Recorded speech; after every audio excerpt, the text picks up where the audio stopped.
उद्घाटन है। बिहार से भारतीय जनता पार्टी यात्रा निकल रही है। आप कैसे इसको देखते हैं? आप क्या करेंगे? क्या आप भी जाएंगे? बिल्कुल। राम इस राष्ट्र की आत्मा है। राम है जो इस राष्ट्र की आत्मा है, और राष्ट्र की आत्मा और शरीर की आत्मा में कोई फर्क नहीं होता है। अगर आत्मा शरीर से निकल जाए तो वो तो निर्जीव हो गया। इसलिए राम इस राष्ट्र की आत्मा है।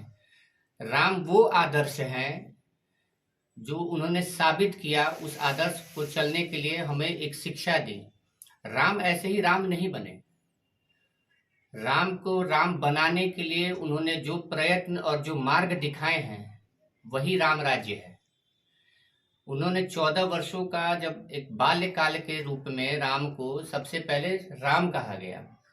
जब वो शिक्षा ग्रहण करके आए वापस अपने राजमहल में, तब उनके आगे श्री राम लगा। और जब वो युद्ध से वापस लौट करके आए, लंका पर पराजय करके वापस आए, तब उनको ऊपर मर्यादा पुरुषोत्तम श्री राम लगा। मर्यादा पुरुषोत्तम क्यों लगा है, उसके पीछे भी एक बहुत बड़ी वजह है। आप ध्यान रखिए कि जब वो सत्ता के सिंहासन पर विराजमान होने वाले थे, उसी समय उनको पता चला कि अब मुझे जो है जाना है वन में। वन में वो साधारण वेश पर गए। उन्होंने किसी भी राजा महाराजा का साथ नहीं लिया, ठीक है ना। किसी जहां जहां पर वो गए, इतने सारे प्रांत से गुजरे होंगे, लेकिन किसी भी उन्होंने राजा से समर्थन नहीं लिया कि चलो मेरे साथ चलो, मुझे ये करो। राम वो राम थे जो दूसरों के लिए अपने प्राण की आहुति देने के लिए तैयार होते थे, लेकिन उन्हीं राम मंदिर के लिए उत्तर प्रदेश में 1500 घरों को उजाड़ दिया गया, बस राम के नाम पर। ये कितना सही है? आप कितना सही मानते हैं इसको? देखिए, एक होता है सांस्कृतिक धरोहर और एक होता है विकास, ठीक है। विकास, अगर आप एक चीज देखिए, इसको बड़े परिप्रेक्ष्य में देखने की आवश्यकता है कि सांस्कृतिक धरोहर अगर आपके पास नहीं संजो करके रखे हैं आप, ठीक है, तो आपका विकास संभव नहीं है। राम जो है वो सिर्फ एक कल्पना मात्र नहीं है। उन्होंने मानव मूल्यों के उच्चतम जो मूल्य हैं उनको उन्होंने चरितार्थ किया और हमें बताया कि ये एक मानव के जीवन का आधार है। इसलिए 1500 घर, या उसको सरकार से अगर मान लीजिए कि उस तरह की अगर कोई व्यवस्था अनियमितता आई है, कुछ तो नहीं, सरकार से मांग करेंगे, उतर गए हैं। सरकार से हम मांग करेंगे कि जिनके भी घर टूटे उनका मुआवजा मिले, सरकार दे और उनको पुनर्स्थापित करे। ये सरकार के दायित्व है। लेकिन इसका विरोध इसलिए नहीं होना चाहिए कि 1500 घर अगर उजड़ गया है तो इसके लिए हम राम का विरोध करेंगे या राम मंदिर का विरोध करेंगे। आप उसको एक विरोध के तौर पर नहीं देखिए। अब ये भी देखिए कि राम मंदिर अगर जो बना है तो उससे इर्द गिर्द के विकास कितना होगा। लेकिन राम मंदिर को राजनीतिक तुल दिया जा रहा है ना बार बार। राम मंदिर राज से थोड़े ना राजनीतिक तुल पड़ रहा है। कोई नया चीज तो अब है नहीं है।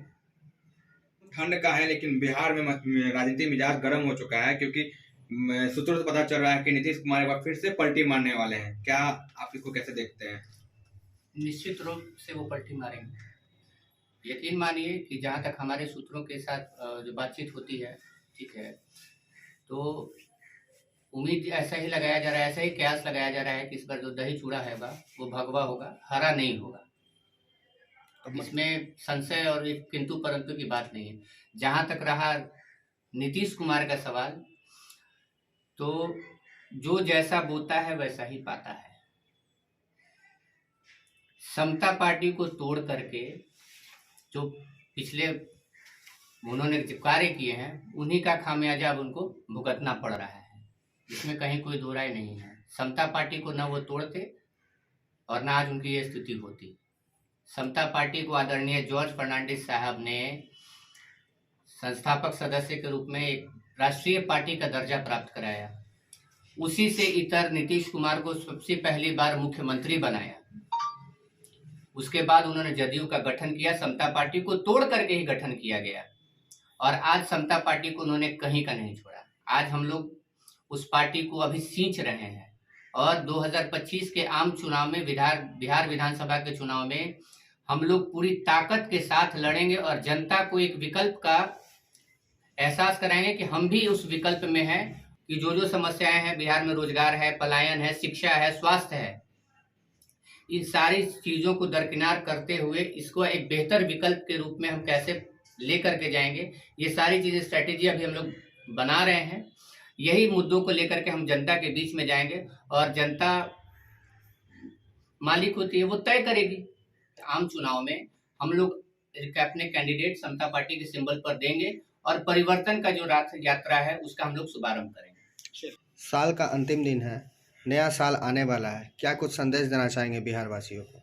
सबसे पहले तो जो आने वाला नववर्ष है उसके लिए मैं समस्त भारतवासियों को हार्दिक बधाई और शुभकामनाएं देता हूं और ईश्वर से प्रार्थना करता हूं कि उनकी जो जो इच्छाएं हैं इस वर्ष में वो उनको ऊपर वाले की सहायता से और अपने लगन और अपने कर्तव्य से वो उसको उसमें पाने में सफल हों। फिलहाल अभी तो मैं कंचन कुमार सिंह मेरा नाम हुआ और मैं अभी समता पार्टी का प्रदेश अध्यक्ष हूँ।